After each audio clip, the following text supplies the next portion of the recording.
Yes, my name's 𝗗𝗲𝗰𝗲𝗿. I'm the Outreach Director for the California Brain Tumor Association.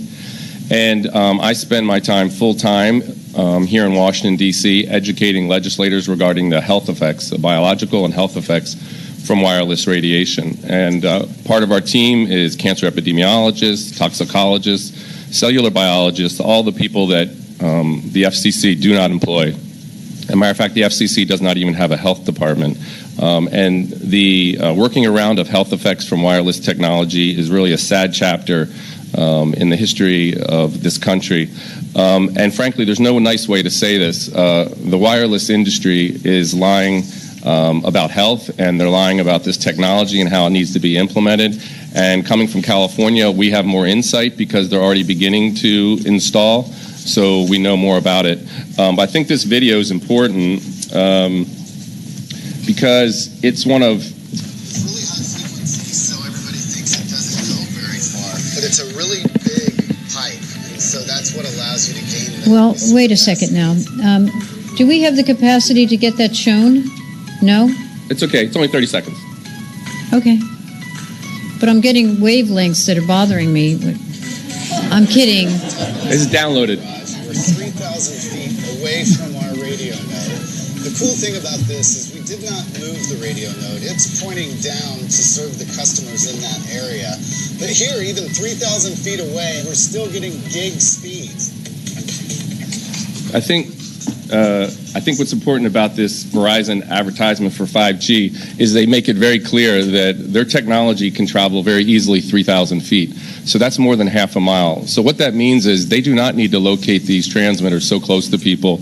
They do not need to locate them so close together to each other and not so close to human beings and other living things that will be affected by it. So they're really lying about the implementation of this technology. Councilwoman, if you look at this brochure here, this is from Verizon themselves, and this is regarding their insurance for their wireless devices. And what it says is we do not cover emissions or pollutants emitted by our wireless technology. But what's really interesting about this brochure is they define wireless radiation in all its terms as a pollutant themselves. And they say here, they do not cover and they exclude coverage for pollution, the discharge, dispersal, seepage, migration, or escape of pollutants.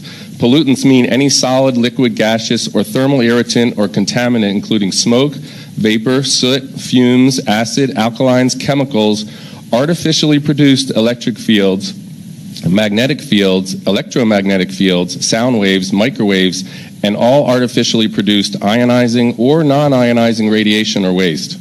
So what's interesting is they define wireless radiation as a pollutant when it comes to them covering and protecting themselves in terms of liability. But when they want to force it into our communities and blanket our communities with wireless radiation, supposedly it's safe. And I ask you, Councilwoman, that all of the representatives from the wireless industry be asked very specifically to state on the record that this wireless technology is safe for the health and safety of our residents. I want that on record because according to their own printed literature, that's not the case.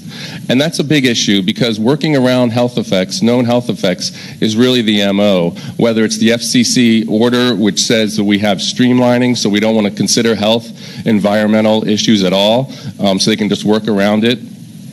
And what really concerns me very much is that what we're not talking about is that we are talking about implementation, and that in the signing of the MLAs, the public was not included. The normal process was not included. Our elected officials were not included. That cannot be the normal due process in this city, but that's what's happening. And if people are really so eager to have this technology and it's so great, why not include the community's input? Why not have their input on what's going on? Now, another lie of the industry, and there's no other way to say it, is that these are going to be small cells and they won't be too bothersome to the community. This is in California. This is what it looks like when upside down, when they install. And what the plan is to be 4G. This is going to be 4G, and then they're going to put a 5G on top of it. And that's the power source that can be the size of 2 refrigerators. And you can see it's about 15 feet from this woman's home. There is no way this woman doesn't get sick, either short-term with neurological or long-term with cancer. Where is this picture? Could you? In Santa Rosa. Santa Rosa. Yeah, and it's in the... You can find it in an article. I can send you the article. Okay. So what we have is the industry clearly lying to public representatives, which should outrage you enough that you stop the process and you start over again, because this is a forcing and workaround, and that is the MO. And what you need to understand is no wireless device, and 5G included, is safety tested before it's put on market.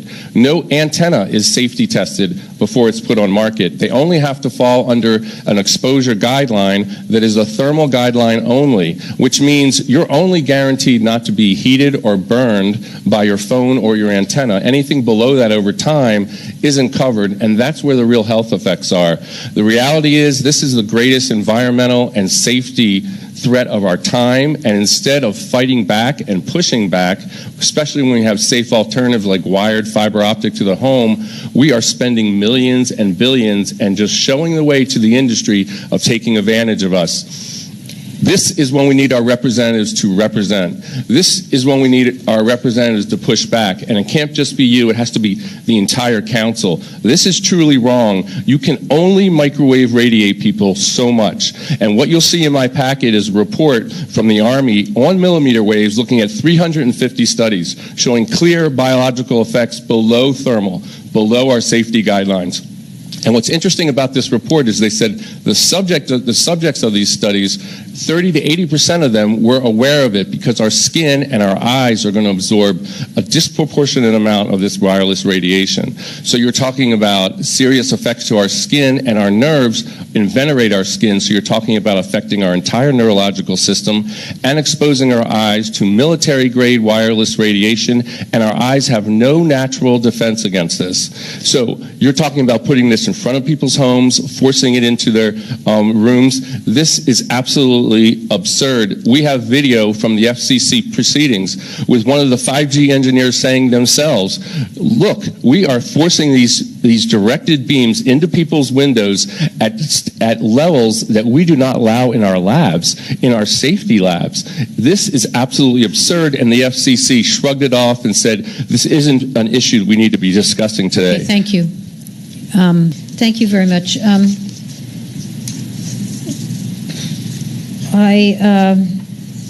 I really think this committee is not in a position to evaluate where 5G is in its development until somebody clarifies that, why we need it, and when we need it. I see you have your hand raised. I'm going to go to you next. And then on top of that, whether all of these limitations that might be put on it are not feasible. Why not alleyways? Why not on roofs? Why not limitations in terms of where it's sited in any event? And will it really just enhance communication on the street and not anything in the homes? I think these questions have to be answered in addition to the ones about what other ill effects may be caused. But as yet, and I guess this is for our telecom companies when they come forward, but also Mr. Modis, you have some views about this, so I'd like to hear them. Those are excellent. Those are excellent questions. What's very important to understand is we already have 98% coverage in terms of communication between people. This is about the Internet of things communicating with each other. And I would say we don't really need 5G. As a matter of fact, most of the capabilities they're talking about for 5G can be done through 4G and maybe even better. There's great limits in terms of the millimeter waves. That's why they haven't been used for decades. There's all kinds of problems with them. In order for the millimeter waves to work, they're going to have to put tremendous force behind them. And this tremendous force, and that's why you saw that huge power source over here, becomes very problematic, because as you increase these powers, you have certain biological effects, none of which are being taken into account. And when in doubt, we should leave it out. This is really, just like you're seeing here, about industry having their way, working around the process, and this is not really what people want. And what you know is, you probably know already, the National League of Cities is opposing the small cells rollout, as is the League of Mayors. So there are great concerns about this. The only ones who seem to really want 5G are the industry that are going to be benefiting. And how are they going to be benefiting? When they put a transmitter in front of your home, the design is it's going to be collecting data from up to 500 transmitters in your home. And they're going to be selling that data to the highest bidder, like Facebook does. In terms of value, this far surpasses the wireless services themselves. That's why they're willing to spend $300 billion rolling it out. But what it does in the same time is seriously and intimately violate your privacy. The other issue is cybersecurity. With all these transmitters collecting information on us wirelessly, we know that wireless transmissions are easily hacked, and there's cybersecurity problems. So you're talking about violating people's privacy in a very intimate way, jeopardizing the cybersecurity of our nation, and exposing us to intense millimeter wave radiation in addition to the current radiation that we have now. And Councilwoman, I think it's very important to understand that with 4G, you're going to be putting these transmitters, which used to be located miles away from people, very close to the home, like here. And those transmissions are designed to travel miles. And the beginning of that trip is going to be going through residents very close by. These 4G transmitters have absolutely no place so close to people's homes.